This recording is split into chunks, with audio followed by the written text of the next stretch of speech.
I read her message 3 times. Then I set down my coffee, walked to my home office, and opened the filing cabinet where I keep the important papers. My name is Harold Bennett, and this is the story of how I learned that love given freely can still be taken for granted, and how I quietly decided to stop. My daughter, Paige, was born on a Thursday morning in October, during the first real snowfall of the year in Sudbury. I remember the drive to the hospital, the wipers struggling to keep up, my wife gripping the door handle and telling me to slow down. When Paige arrived, she had a full head of dark hair and the loudest cry I had ever heard. The nurses laughed. I cried. Her mother laughed at me for crying. We were not a wealthy family, not by any measure. I worked for 31 years as a civil engineer for the city of Greater Sudbury. It paid well enough. We owned a semi-detached on Lawn Street, kept a modest RRSP, drove practical cars. When Paige was 12, her mother was diagnosed with MS. The years after that were different, quieter, more careful. Paige grew up faster than she should have, and I think somewhere in there, I started overcompensating, trying to give her the softness that life had taken away. Her mother passed when Paige was 19. It was the 2 of us after that. I put Paige through university. Dalhousie in Halifax, her choice, which I respected even though it meant she was 2 provinces away. I paid her tuition, her rent, her flights home at Christmas. When she called to say she needed a new laptop, I transferred the money before I even hung up. When her landlord raised the rent, I added $200 a month to her allowance without being asked. I am not telling you this to be praised. I am telling you this to be praised. I am telling you this so you understand the shape of what I thought we had. She met her husband during her 2nd year. His name is Callum. He is from Oakville. His father is a commercial real estate developer, and he has the particular kind of confidence that comes from never having had to wonder whether things will work out. He has always been polite to me, polite in the way that certain people are polite to those they have quietly decided are beneath them. They married when Paige was 26. I paid for the wedding, not all of it. Callum's family covered the venue, which was a golf club in Mississauga that I would never have chosen and that cost more per hour than I made in a week at my first job. But I paid for the catering, the flowers, the photographer, and the rehearsal dinner. I also gave them $50,000 as a wedding gift, from the savings I had set aside for exactly that purpose over the previous decade. I pressed the check into Paige's hand at the reception, and she hugged me and said, "Dad, you didn't have to do this." I told her I wanted to. That was 4 years ago. They have a son now. His name is Owen. He is 3 years old, and he has his mother's eyes and, I suspect, his father's instincts. I have seen him twice in person since he was born. The first time was at the hospital. I drove 11 hours from Sudbury to the Oakville Trafalgar Memorial Hospital. I brought a handmade quilt from a shop on Elgin Street that the woman behind the counter told me had been quilted by hand by someone in Manitoulin Island. I held Owen for about 40 minutes before Callum's parents arrived with 2 other couples, and the room became something I no longer felt I belonged in. I drove home the next morning. The second time was Christmas 2 years ago, when Paige and Callum came to Sudbury for 3 days. Callum spent most of the first day on his phone. On the second day, he told Paige that they should probably not do this every year because the drive was hard on Owen. Paige agreed with him. I pretended not to hear.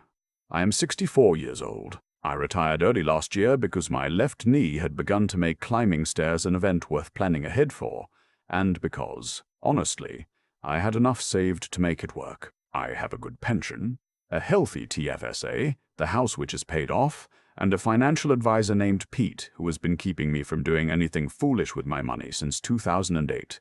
I am not rich, but I am stable. Last spring I mentioned to Paige that I had been looking at retirement communities. Not because I needed one, but because some of them in Ontario have a kind of bungalow model that appealed to me.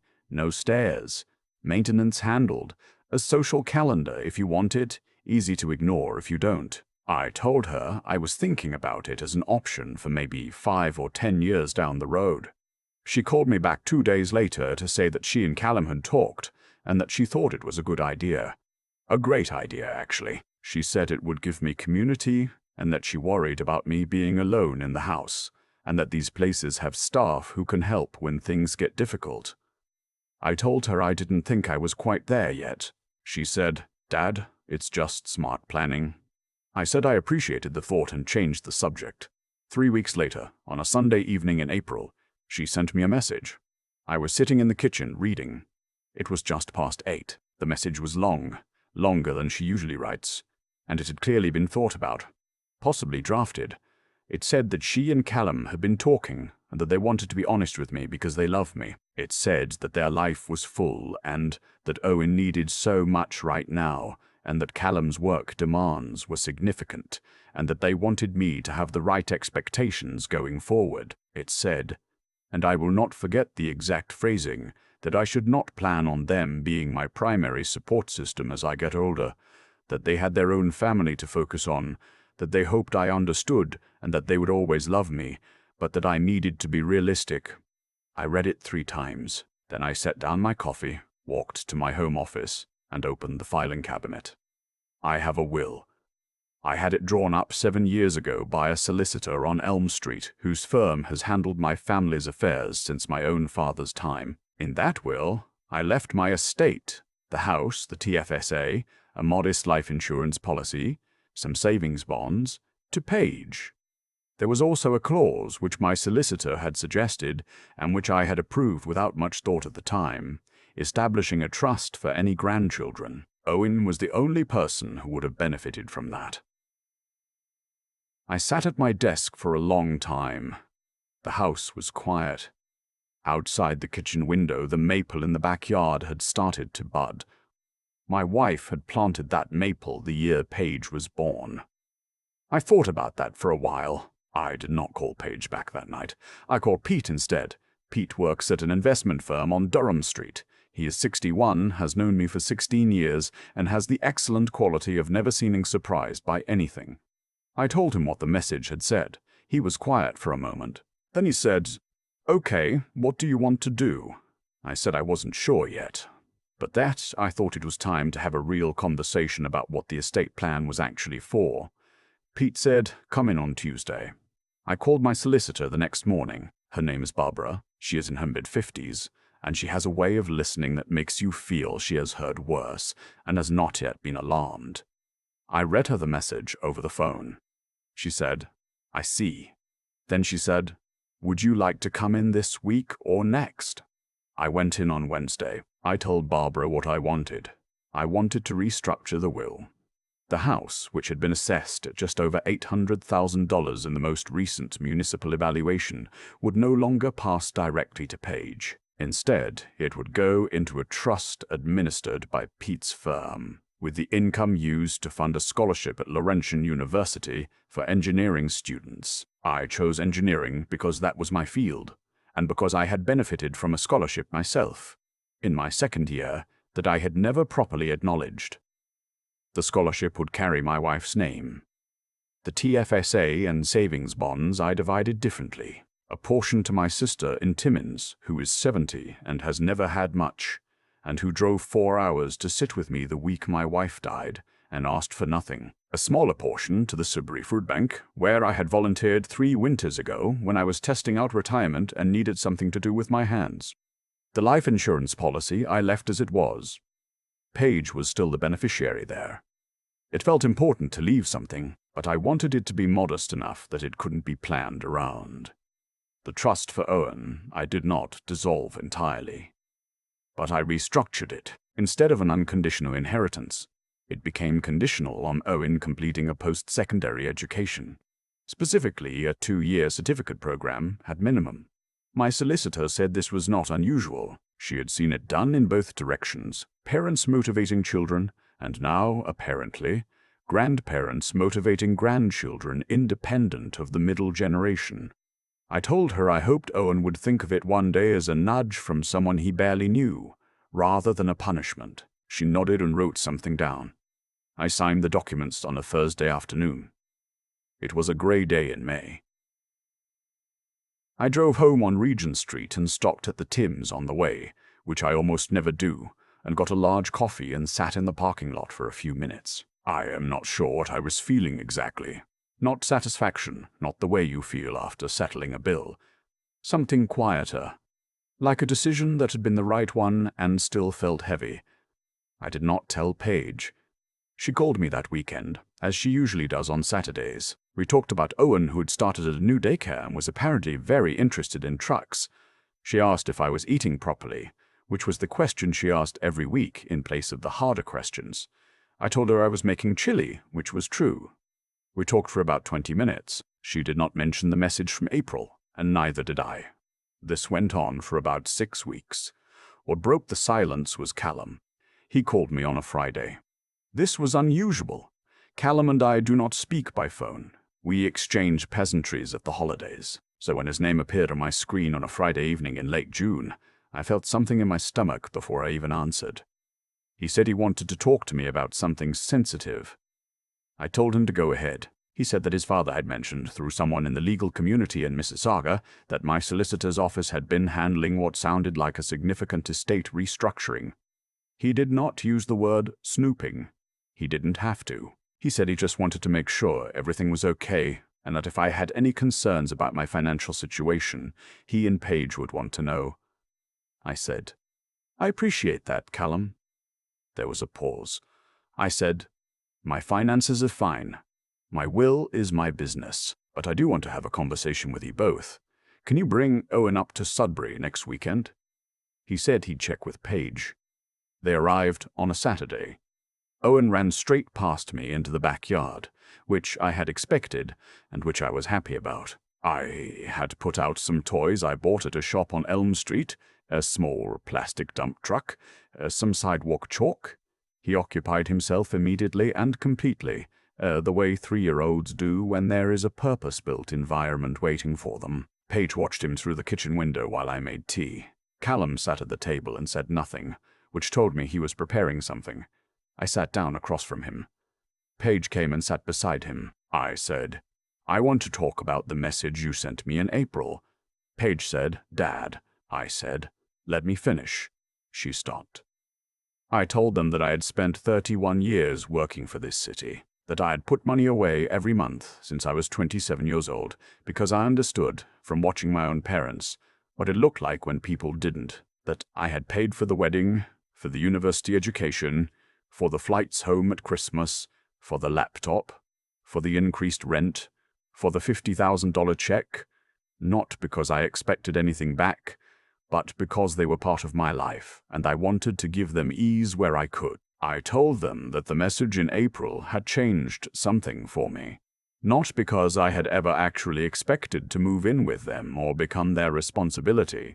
I am 64, not 84, and I was never planning on that. What changed was that the message told me exactly what kind of relationship we had, and what kind we didn't. Callum said that message was just meant to be honest. I said, "I know, and I'm being honest now." I told them that I had updated my will. I told them that the house and most of the estate were being redirected.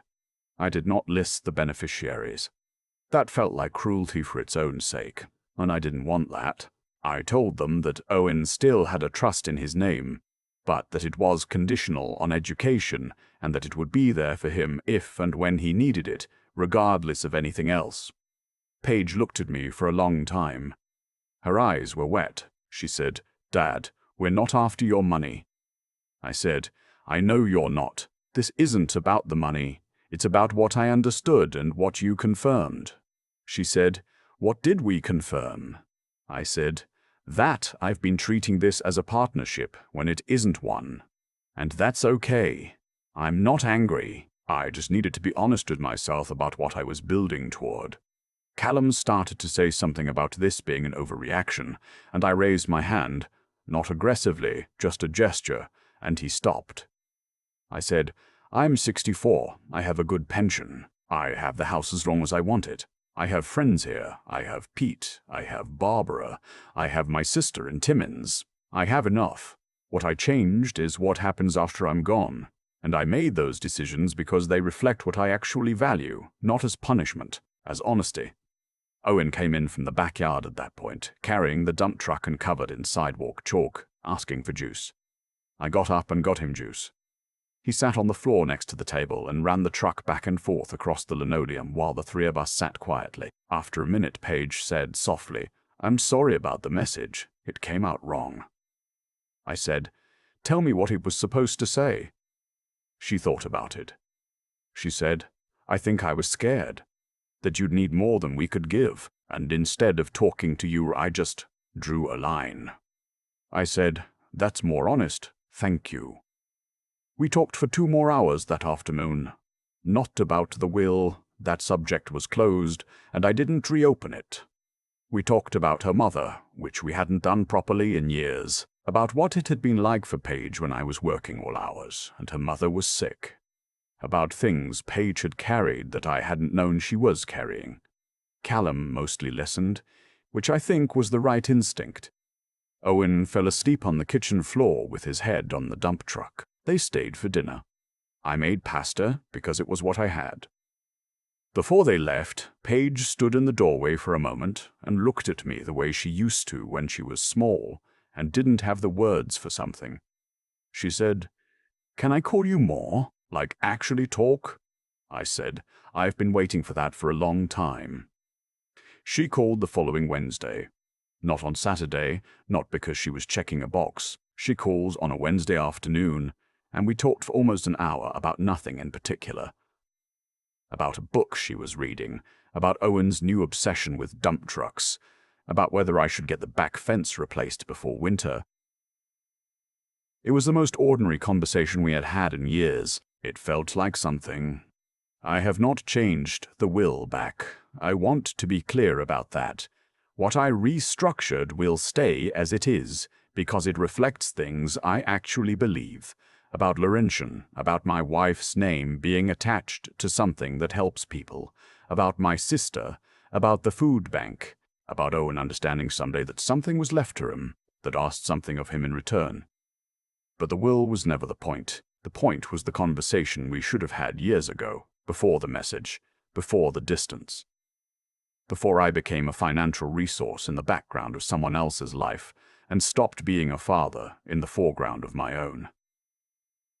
I am 64. My knee complains on cold mornings. The maple in the backyard is full out now, and it is, if I'm being honest, the most beautiful thing I see every day. I still have no plans to move to a retirement community, but I've started looking into whether there are engineering mentorship programs at Laurentian, because Pete told me that staying engaged is the thing, and I think he's right. And Owen, for the record, is obsessed with dump trucks. His grandmother would have loved that about him. I still think about that Sunday evening in April. The kitchen quiet, the book face down on the table, my coffee going cold. A message on my phone from my own daughter telling me, carefully and at length, not to count on her. What I felt in that moment was not rage. It was something more like clarity. The kind that arrives slowly, without drama, and settles in like weather. I have lived long enough to understand that what people show you when they think the stakes are low is usually the truth. Paige did not send that message out of cruelty. She sent it because she had made a calculation, quietly, over time, and had decided I was a variable to be managed rather than a person to be known. That is not a small thing. But it is also not irreversible.